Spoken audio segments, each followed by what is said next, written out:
Dr. Moon originally, when he presented his protocol, he recommended placement of the screw at the level of the upper first molars, which is basically at the center of the most resistant structure in the zygomatic area, cheekbone area.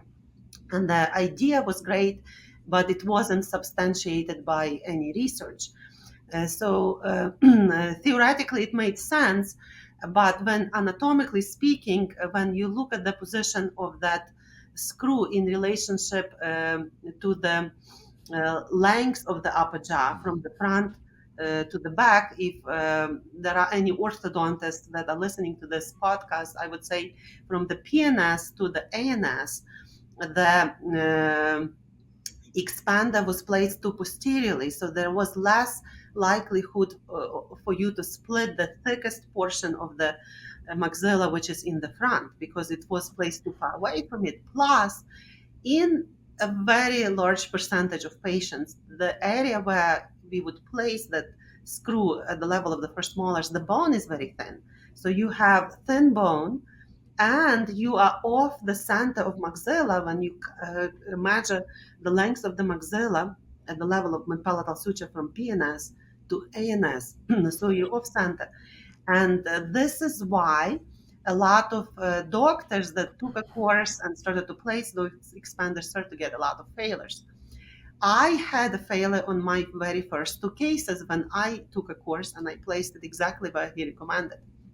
Then I used CBCT on every single patient, and it was before we had Partners Dental Studio helping us with planning of the CBCT planning of the devices.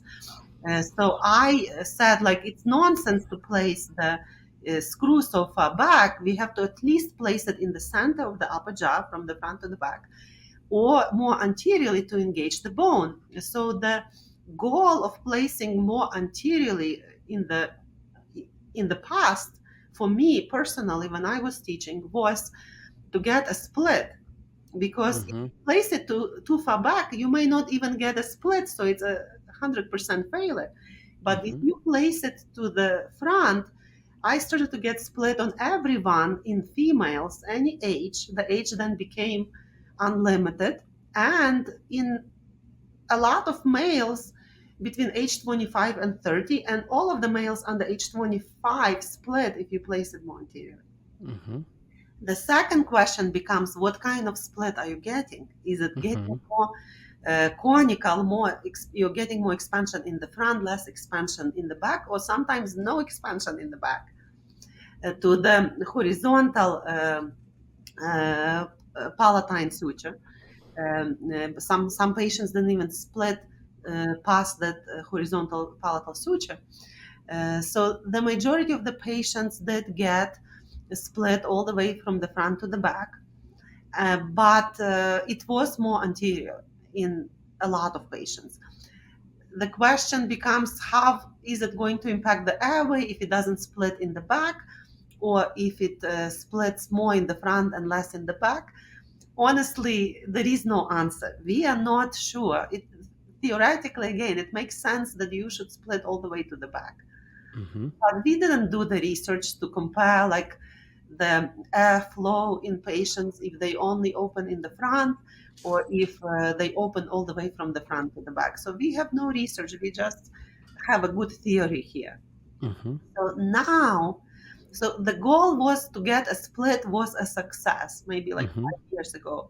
You get a split and it doesn't matter how far it opens to the back, but you got a split.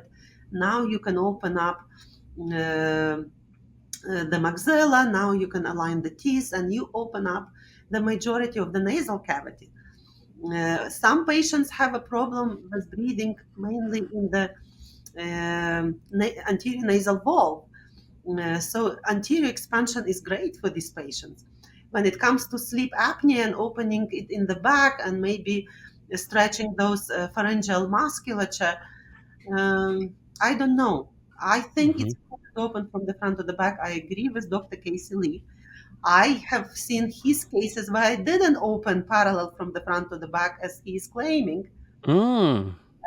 So I'm saying that the claims are great, but we really need to do research to support our statements. So now um we have. So another thing to consider: there are different shapes of the upper jaw. There are some patients that are narrow from the front to the back, and there are some patients that are narrow mainly in the front. So if you think that by placing that expander more to the back or more to the front will allow you to control how much expansion you get in the front, in the back, based on individual needs, I think we have the technique today where we can control more expansion in the front versus more parallel with the custom design. So I think if you want to get more parallel expansion from the front to the back, you have to go for the custom design. Mm-hmm. Means more than 4 implants for females and for males. And that means that you have to have the implants in the back of the maxilla and you have to have the implants in the front of the maxilla. But in the same time, you have to remember that the implants that are placed in the very back of the maxilla are going to be in very thin bone.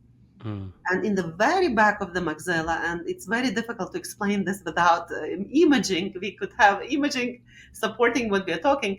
In the very back of the maxilla, there is warmer attachment to the floor of the nose. So that warmer attachment to the palatal bone could be stronger than your implants in placed on either side of that sutural uh, fusion, not fusion and interdigitation between vomer and palatal segments. So if that attachment of the bone is stronger, and usually it is, than where the implants are placed, so that you will never get a split in that area. You can get a split on to the side of the vomer, which I think is still a success. So it's off the midline in the very back, and it may happen in adults with very thick bone, whether it is a female or a male. So, and or it may not happen at all, and the expansion will stop at the horizontal suture between the maxillary segments and between the palatal bone. Mm. So I think uh, the answer is, if you want more parallel expansion, go for custom design, go for more implants. But don't expect that everyone is going to split exactly parallel to the back, because the anatomy is the limiting factor today. Mm-hmm. If the bone is thin, those posterior implants do not offer much to get that parallel expansion. Understood. Are you?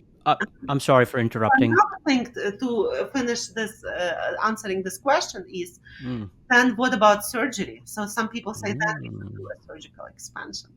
While when you think about surgical expansion, is that, and the literature is very clear, a lot of all the patients will not split with surgical expansion all the way in the back.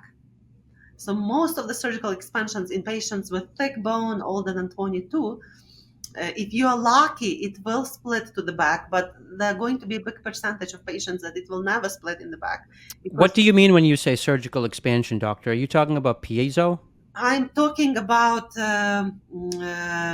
SARPI, I'm talking about dome, I'm talking about with ease, or with span protocol. If you do endoscopically and cut the maxilla from through the nose side all the Mm. way at the PNS, you may get a split there. But I had cases with also a symmetric split in that area, because the vomer attachment is so strong.